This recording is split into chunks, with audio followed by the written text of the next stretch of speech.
Hello, my name's Rick McCutcheon, and today on Partner Talks, we have a return guest from Work 365. Ismail, tell the people who you are, what you do, and let's hear about Work 365. Okay, hey Rick. Yeah, my name is Ismail Nalwala. I am one of the founders and the CEO of the company. The company is actually called IOPTAP, but the product's called Work 365. So I'm really excited to be back again with you, Rick.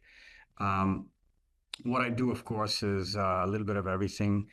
Primarily look after what we're doing with our customers, our product strategy, and really growth around the business, right? So that's my main responsibility. I kind of uh, do a little bit of technical stuff because I have a background in that, but also primarily drive growth. Okay, excellent. And I was with you at the Directions Conference, then again at the BizApps Partner Conference. So That's right. lots of excitement about your product. So tell us a little bit about Work 365, what the product is and why did you decide to build it? Yeah, so it actually starts right from the beginning because when we set up IOTAP and we were doing the stuff that a lot of Microsoft partners did back in the day. It was around customizations, it was development services. And then when the cloud came around, we started to resell the cloud. Okay. But in the meanwhile, we were basically getting very comfortable building, add-ons and apps on Dynamics. We would customize Dynamics. And then we saw this opportunity with the cloud. And that was the first time we actually started to resell any product. And what I found is this thing was going to grow a lot, but actually we had a real challenge in how to manage all the growth and services that we were actually selling to our customers. We had to ensure that we were billing correctly. There was a customer experience around that with the customers being able to manage their own services. So I went out and started to look for solutions. And in my research, I found that nothing really checked off all the boxes. And so we used our own internal team to build a solution for ourselves. And this was back in 2016, 2017, right? And I realized that at the end of 2017, that there was a real need amongst the partner community for a solution. A lot of them were in the same boat as me. I had been involved in many community events and IMCP chapters, and I talked to our friends, other Microsoft partners, and they tell me, this is a challenge. That's really when I decided that what we had built would be a great opportunity to solve the problem. And essentially from there on, we pivoted the company entirely and became a SaaS product, right? Became an ISV. Our application is really a combination of what's built on Dynamics and Power Platform, uh, in addition to a SaaS backend, right? So we do a lot of stuff um, uh, through Azure and integration that is not in the core platform, but you can leverage that platform to do everything else that you need, like integrations and customizations, and have the data in your Dataverse. So Ismail, let's just talk a little bit about the application and how partners are using it. So they're using it to manage their service billings, but as also to manage their licensing. Yeah, that's a great question. So, the main use case really is around managing recurring subscription license-based products, right? So that's the stuff that people in the IT services space are either selling as ISVs or as resellers of Microsoft products. So they sell these software subscriptions, they sell these cloud subscriptions, and they may bundle it with some other stuff. They may package other third-party products with it, whatever, right? The point is these products actually have renewal dates, they have pricing changes, they have quantity changes, and you need to manage a whole billing motion around this, along with what the customers need to do, which is look at their services, um, change quantities if they need to, manage their own renewals. So there's a whole customer motion, there's a sales motion around managing pricing, products, etc. And then there's a service motion around making sure you're managing the quantities and the provisioning of these services. And then there's the billing motion, which is at the end of this, you got to build this all out, right? And as the cloud services have been growing, including Azure, um, there's a lot of changes, and these changes are really hard to manage. And so we automate that process. We streamline the process all the way from the sales motion to the cash collection motion. So we really do five things, right? We have a product-centric approach, which is where we manage your product catalog. We do subscription management. We do self-service portal. We do billing automation, and we have payments. So these are the five things we do in the application. I remember when you first built the product, you sort of built it as an extension of Dynamics CE sales. Yeah. Now you've moved into Power Apps and pretty much can cover anything that can connect to a Power App.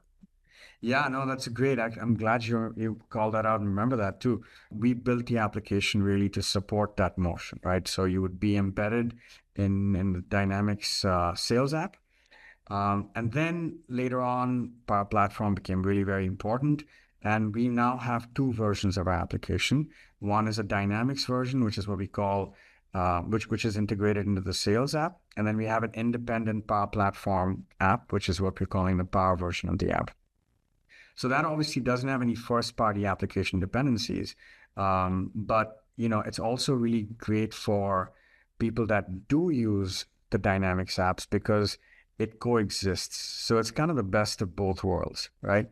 You can use Dynamics Sales in addition to using the Power version of our application, or you have the option to use the Dynamics version of our application, which is a little more tightly integrated into the sales motion, like the product tables and the invoice tables and things like that.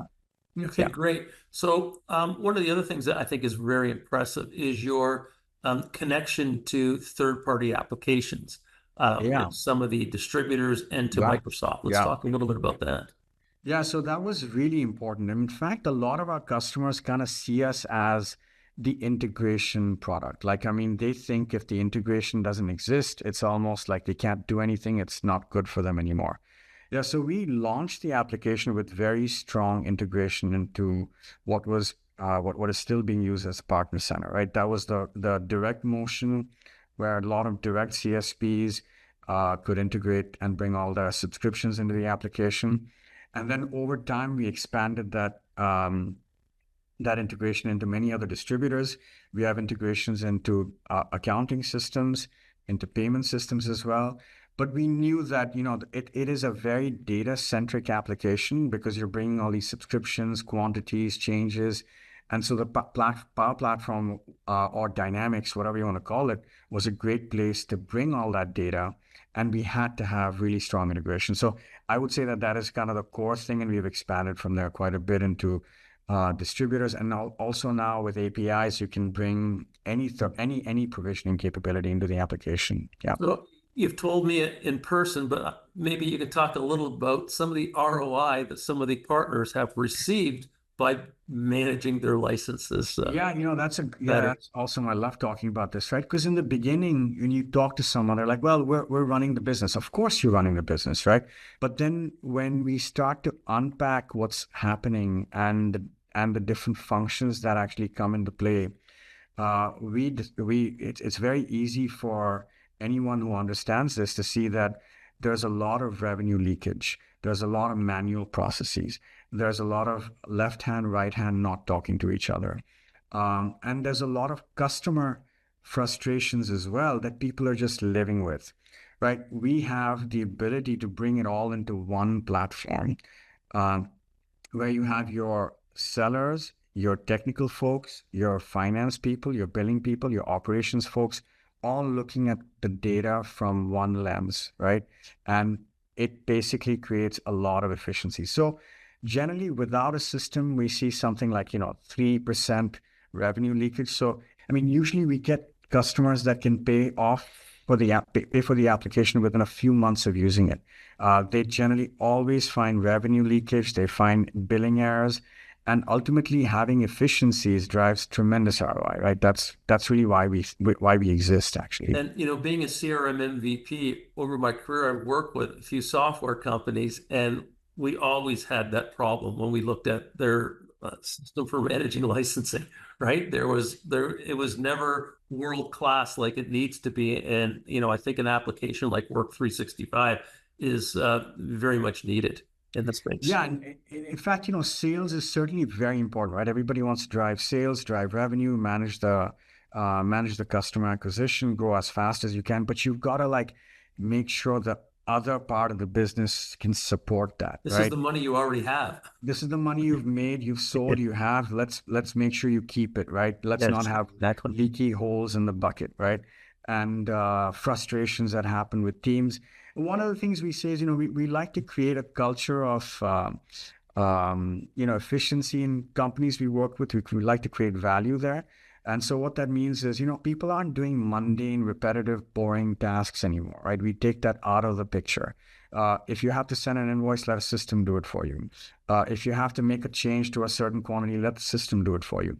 Do the work you love doing, enjoy doing, right? Adding value instead of, the mundane, repetitive work that a system can do for you. Yeah. And I hear you have a new upgrade to the product coming out. So, what are some of the features you'll be Yeah, I'm adding? very excited about that. So, we are on version 3 of our Power version of the application, Power PV version of the application.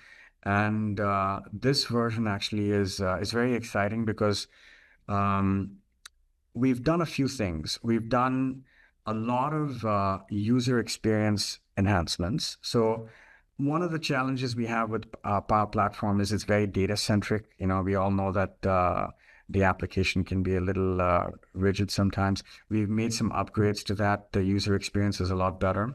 We've actually added some very cool and exciting billing features in there too. So one of the things a lot of people struggle with is I'm billing my customer X, I'm having to pay Microsoft X plus Y or Y, whatever that is. How do I reconcile this, right? How do I know what I'm billing and what I'm paying are aligned?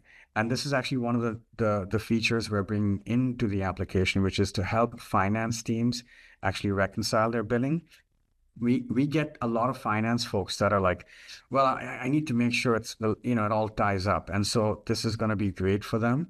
Um, we also have a lot of enhancements on how you can bill. So what that means is, if you're thinking about it from the standpoint of just, all right, I've got to tweak some configuration items on the billing side, it's okay. But the reality is it supports the sales motion because what you can do now is sell your services in a much more flexible way, which then allows you to support the operational side on the billing end, which then makes sure you remove any friction and essentially enable customers to buy the way they want to, right? So we've got some great technical enhancements which improve the user experience.